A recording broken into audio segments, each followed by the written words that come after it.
గట్టి చెప్ప 2 నెలల క్రితం ఇక్కడ ధర్నా చేసాం. ముందు రోడ్ ఎక్కి ధర్నా చేసాం. ధర్నా చేస్తే 3 రోజులు చేసాం. 3 రోజులు చేస్తే మనకు డిఎస్పీ గారు వచ్చారు. డిఎస్పీ గారు వచ్చి మీకు మేడం నేను అప్పచెప్తాం మేము అయితే దగ్గరుండి అనేసి అన్నారండి.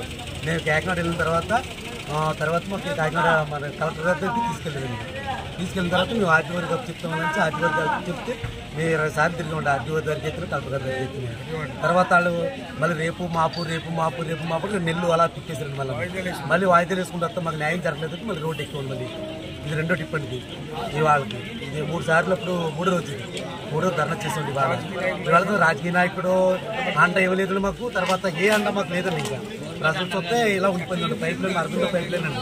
ఏటకి వెళ్ళలేదండి. 2 నెలలు పెట్టి ఈ ధర్నాలు చేసిన దానికి ఎప్పుడు కూడా ఎక్కడికి వెళ్ళలేదండి. మామూలుగా తిరుగుతూనే ఉంటున్నామండి కాకినాడ. రేపు మాపు అని ఇలా పెట్టుకుంటూ వస్తానే ఉన్నారండి వాళ్ళు. ఇక్కడ చూస్తే అక్కడ 600 పైప్ లైన్లు వల్లనేస్తే వల్లపోతున్నాయండి. దాని నష్టపరిహారం కూడా వాళ్ళు మేము ఎప్పుడో క్లోజ్ చేస్తాం, మా దగ్గర రావసరం లేదు అనేసి వాళ్ళు కూడా కొన్ని విషయాలు చెప్పారండి మాకు. ఈ కోపం మీద ఆపుతుంది మళ్ళీ ఎక్కేమండి. మాకు న్యాయం ఎలాగైనా జరగలేదు అనేసి ఇక్కడ ఎప్పుడైనా న్యాయం జరుగుతుంది అనేసి మేము అనుకుంటున్నాం. అంతే ఇవాళ 3 రోజులు అయిందండి. మాకు ఏదే రాజకీయ సపోర్ట్ ఏమీ లేదండి. ఇంకా రాజకీయంగా ఎవరు కూడా మాకు సపోర్ట్ అన్నది లేదు. ఇప్పుడు మేము మా ఇంట్లో మేమే నీళ్ళు పెట్టి మేము మత్స్యకారులు ఆ నీటిలోకి వెళ్ళకపోతే మాకు కూడు దొరకదండి. ఎప్పుడో మా తండ్రిలో మా తాతలు ఉండేవారు. అప్పుడు పైప్ లైన్లు ఉండే కాదు, చిన్న చెక్కల తెప్పలు ఉండే, కర్రల తెప్పల మీద ఎలాగెళ్తే మా పొట్టెత్తం అలా జీవనోపాధి అలా గడిచిపోయేది. ఇప్పుడు అలా గడవకుండా ఇప్పుడు ఏం చేస్తారు, ఈ పైప్ లైన్ వేసాడు, వేస్ట్ వాటర్ అనేక రకాలుగా ఉండదండి. వేసిన వాళ్ళు కూడా పోతున్నాయండి దాని మీద. మళ్ళీ మాకు తిరిగి రావడం లేదు. ఆ వల్ల తయారు చేసుకోవాలంటే వారం, దాన్ని పెట్టుబడి పెట్టాలంటే ఎవడో అప్పు ఇవ్వట్లేదు.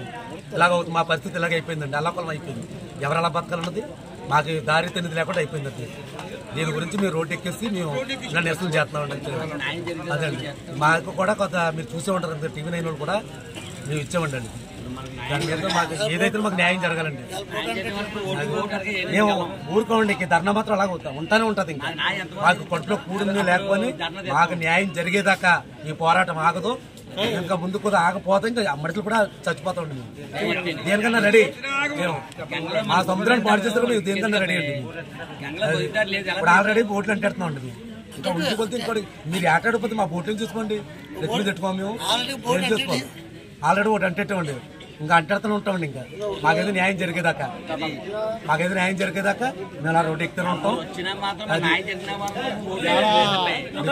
అంతా కూడా మాకేదో న్యాయం జరపాలని మేము కోరుకుంటున్నాం. అరవిందో 2 కిలోమీటర్లు ఉంటుంది. ఆ పైప్ లైన్ తీసుకున్నా మాకు ఇబ్బంది లేదండి. మా జీవనోపాధి మేము లాగా పోషించగలం. ఆ పైప్ లైన్ వల్ల మాకు జీవనోపాధి పోయింది మొత్తం. అంటే లోకల్లో ఉన్న నాయకులు ఏమి దీని మీద స్పందించలేదు. ఎవరు పార్టీ కూడా కానీ ఏ పార్టీ కూడా ఏ రాజకీయ నాయకులు మాకు స్పందించలేదు. ఏ రాజకీయ నాయకుడు కూడా మాకు స్పందించలేదు. గెలిచిన ఎమ్మెల్యే గెలిపించలేదు, రాలేదు. ఏ మినిస్టర్ రాలేదు, మంత్రి రాలేదు. ఎవరు కూడా మా మీద దృష్టి ఎవరు పెట్టలేదండి. ఇంకా అలాగే మేము అలా మా ఏడుపేదో మేము అలాగే ఎడుతున్నామండి. వాళ్ళు బాగా ఎడుతున్నారు. 4 నుంచి తెచ్చిన రాజకీయ నాయకులు మేము ఇలాగ రోడ్డు ఎక్కుతున్నామండి. మేము ఎలా బ్రతకాలి కూడా మాకు అర్థం అవట్లేదు. మేము రాయిలు రప్పలు కొట్టుకోవాలంటే మాకు చేతనం అవుతుంది. మేము ఇందులోనే ఈ గంగలోనే బతకాలి. మాకు జీవనోపాధి లేదండి. ఇప్పుడు మాకు ఊరు కూడా లేదండి, ఎక్కడ తినడానికి కూడా. ఏం చేయాలి అర్థం అవట్లేదండి. పెద్ద సీట్లు అప్పలేమంటే అప్పే మీ గంగ మూసిపోయింది, మీకెవరు ఇస్తారు అప్పాలి వాళ్ళు అంటారు. కలెక్టర్ కూడా ఇక్కడ దిగి రాలేదండి. వాళ్ళు న్యాయం చేస్తాను అనేసి చెప్తున్నారు తప్పగా మన న్యాయం కూడా ఎక్కడ జరగలేదండి. లేదు కూడా మీకు కాన్ఫరెన్స్ మా పరిధిలో ఉంది, మా పరిధి ఆర్టీ వరకు కూడా మా పరిధిలో ఉందని చెప్పారండి. మేము 2 సార్లు మీటింగ్ వెళ్ళి మా పరిధిలో ఉంది, మీకు న్యాయం జరుగుతుంది అని 2 నెలలు తోసిపోయాడండి. అలాగే మమ్మల్ని 2 నెలలు తోసిపోయి ఇప్పుడు రోడ్డు ఎక్కితే మీరు రోడ్డు ఎత్తికెక్కిరని పెడతారండి. మా మీద స్పందన లేదండి, ఏమీ లేదండి. వాళ్ళు ఎడతారులే అన్న టైంలో వాళ్ళు తీస్తారు. మేము అవసరం వస్తే మేము ఇక్కడ ఇప్పుడు ఎన్నాళ్ళు లేదండి ఓటింగ్, అది కూడా మేము ఆఫ్ చేస్తాం. ఇక్కడ ఈ 10,000 జనాభా ఓటింగ్ మాత్రం జరగదండి. ఎక్కడ బూత్లు ఎట్టినామండి, పోలింగ్ బూత్లు ఎట్టినాము, ఎక్కడ ఏది కూడా జరగదు. ఏ నాయకుడిని కూడా రానివ్వండి, మేము ఎదుర్కొంటామండి ఏ నాయకుడిని. మాకైతే న్యాయం జరపాలి. మాకు న్యాయం జరిపిన తర్వాత మీ ఓటింగ్కి మేము సిద్ధం అవుతాం.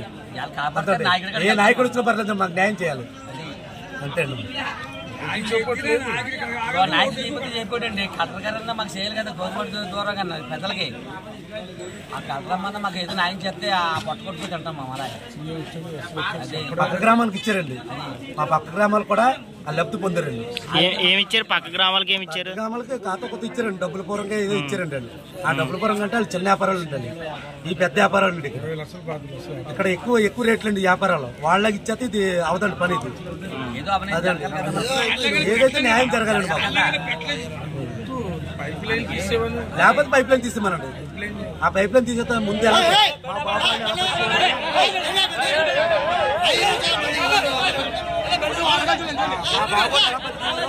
పైప్ లైన్ లేకపోతే అలా బతికేస్తామండి. ఆ పైప్ లైన్ వేస్ట్ వాటర్ వల్ల వేస్ట్ వాటర్ మొత్తం అంతా తొమ్మిది మధ్య అంతా పోతుందండి. మధ్యలో కోల్పోతాండి, ఇంకా వల్ల ఉండదండి వేస్ట్ వాటర్. దాన్ని బట్టి మరి అంటే ఆ పైప్ లైన్ ఎక్కడి నుంచి వేసారు, దేనికోసం వేసారు? అరబిందో పోర్ట్ కూడా ఉందండి. ఎక్కడ అది? అరబిందో కంపెనీ అరబిందో అండి, అరబిందో కూడా వేసాడు. అదే ఏం వేస్తున్నాడు అక్కడ? ఏం వేస్తున్నాడు అక్కడ? ఏమన్నా ఫ్యాక్టరీ వస్తుందా? ఫ్యాక్టరీ అండి, ఫ్యాక్టరీకి అయితే వేస్ట్ వాటర్ అంతా వదిలేటాడండి. అందులో ఈ కెమికల్ అంతా అందులో వదిలేస్తాడండి. మధ్య సంపద అంతా నశించిపోతాడు, మధ్య సంపద అంతా నశించిపోతాడు.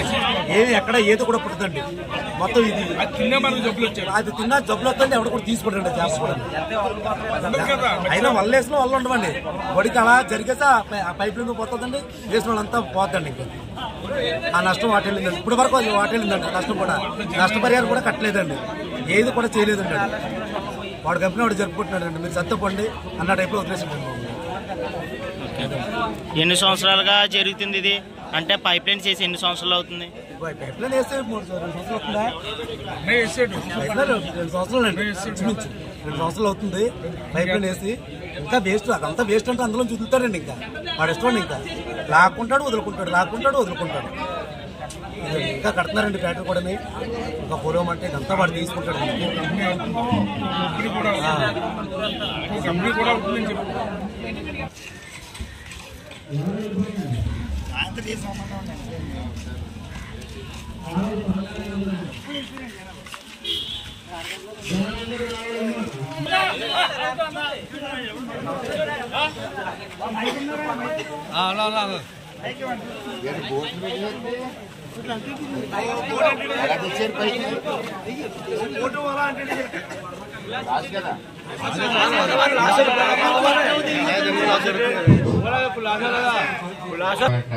మత్స్యకారుల పెద్దలకి, అదేవిధంగా ఇక్కడికి ఇచ్చేసిన ప్రజలందరికీ కూడా పేరు పేరు నమస్కారం. మరి ఇదివరకు కూడా దగ్గర 4 నెలల క్రితం ఒకసారి వచ్చాం. ఈ పోరాటం నేను ముందు నుంచి చేస్తున్నాను. వాళ్ళు మనల్ని ఏం చేశారంటే ఎడగొట్టి మాయ చేసి ఉద్యమం పెరగకుండా చేశారు. మీరు ఏ విధంగా ముందుకు వెళ్ళాలనుకుంటే దానికి నేను నిరంతరం మద్దతు ఇస్తానని చెప్పి మీ అందరికీ తెలియజేస్తాను. అలాగే రాబోయే రోజుల్లో కూడా దాని మీద మీ ఆలోచన ఎలాగుంటే, ఏ కార్యక్రమం చేయాలని మీరు అనుకుంటే, వాళ్ళ దగ్గర నుంచి ఏమి చేయాలని మీరు అనుకుంటే, అనుకున్న దాన్ని బట్టి నేను మీకు సపోర్ట్ చేయడం కానీ, మీకు ఎదురుగుండా నిలబడడం కానీ నేను పోరాటం చేస్తానని చెప్పి మీ అందరికీ తెలియజేస్తున్నాను. నిజానికి మత్స్యకారి కుటుంబాలంటే నాకు అభిమానం ఉంది. మీకు వచ్చి సమస్య మీతో పాటుగా నేను కూడా స్పందిస్తాను. ఎట్టి పరిస్థితుల్లోనూ వాళ్ళని మెల్ల వంగబెట్టి అవసరమైతే 1 నెల పోతే అందరం కలిసి దగ్గరుండే పైప్ లైన్ తీసొచ్చు. ఏం భయం ఉండదు, మీరు ధైర్యంగా ఉండండి. నేను మట్టికి నిరంతరం మీకు అండగా ఉంటానని చెప్పి మరొకసారి తెలియజేస్తున్నాను. నాయకులందరూ కూడా సమస్య గ్రామాంది కాబట్టి ఇక్కడ రాజకీయాలు కూడా ఉండకూడదు. గ్రామస్తులు ఏది చెప్తే దానికి మద్దతు మేము ఇస్తామని చెప్పి మీ అందరికీ పేరు పేరున తెలియజేసుకుంటూ సెలవు.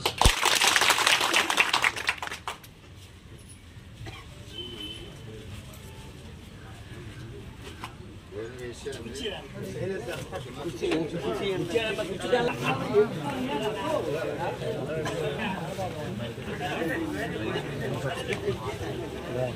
మందుల కంపెనీ పైప్ లైన్ వెంటనే, మందుల కంపెనీ పైప్ లైన్ వెంటనే, మందుల కంపెనీ పైప్ లైన్ వెంటనే, మందుల కంపెనీ పైప్ లైన్ వెంటనే, సముద్రం కాలుష్యం అవుతున్న మందుల కంపెనీ పైప్ లైన్ వెంటనే, సముద్రం కాలుష్యం చేస్తున్న మందుల కంపెనీ పైప్ లైన్ వెంటనే, అరవిందో దివీస్ కంపెనీ పైప్ లైన్ల వెంటనే, అరవిందో దివీస్ కంపెనీల పైప్ లైన్ల వెంటనే, మత్స్యకారులకు హాని కలిగిస్తున్న అరవిందో దివీస్ పైప్ లైన్ల వెంటనే,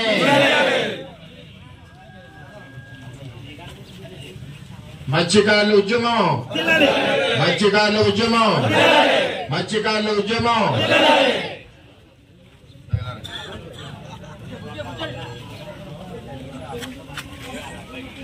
ఈరోజు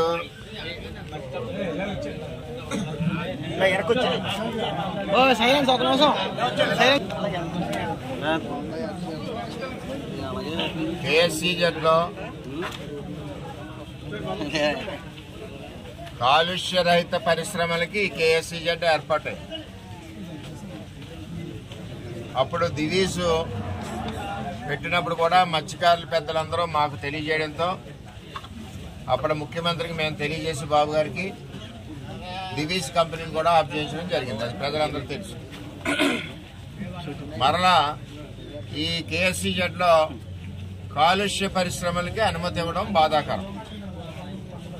దీనివల్ల కోనపాపేట, మూలపేట, అమీనాబాదు, ఉప్పాడతో పాటు తొండంగి మండలం అద్దర్పేట,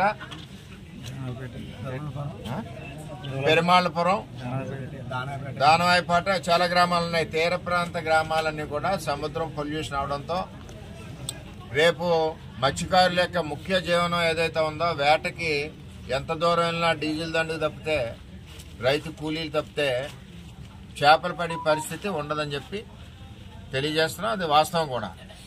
దీని మీద మేము మద్రాసు గ్రీన్ ట్రిబ్యునల్లో కూడా కేసు వేయడం జరిగింది. నిర్మల రామకృష్ణ గారు నేను కూడా కేసు వేయడం జరిగింది దీని మీద. అయినా సరే వీళ్ళు పైప్ లైన్లు సముద్రంలో పోలీసుల అండతో వేసుకుని వెళితే కేసులు పెట్టి పరిస్థితి ఉంది. దీని తక్షణం ఈ పైప్ లైన్లు తీసివేయాలి.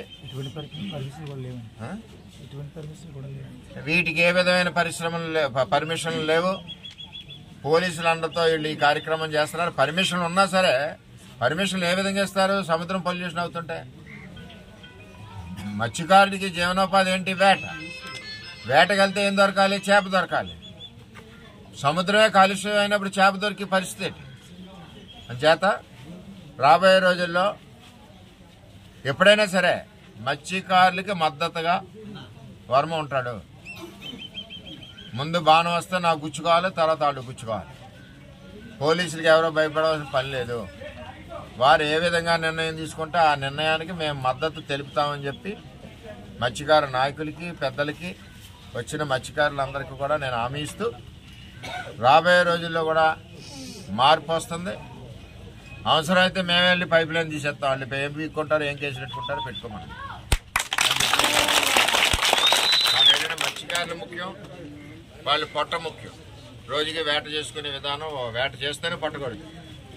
అంచేత మరి ఎట్టి పరిస్థితుల్లోనూ కూడా అరవిందో కంపెనీ కానివ్వండి, దివీస్ కంపెనీ కానివ్వండి, తక్షణం ఆ పైప్ లైన్లు రిమూవ్ చేయాలని చెప్పి మేము డిమాండ్ చేస్తాం.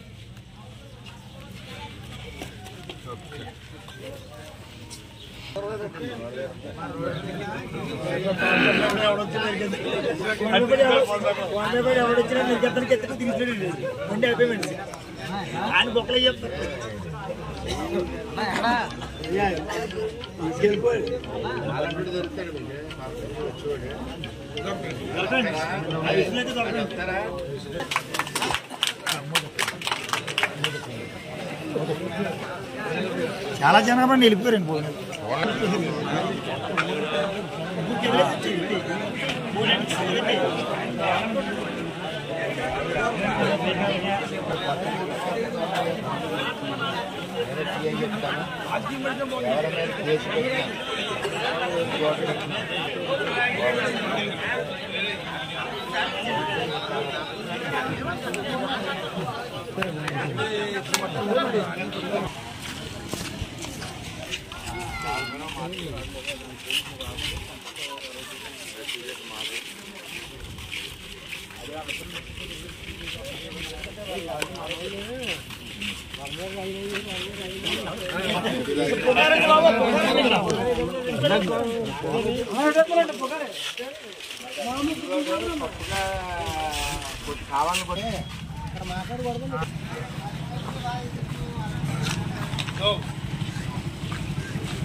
బంద్ కదా, షాపులు మూసారు కదా.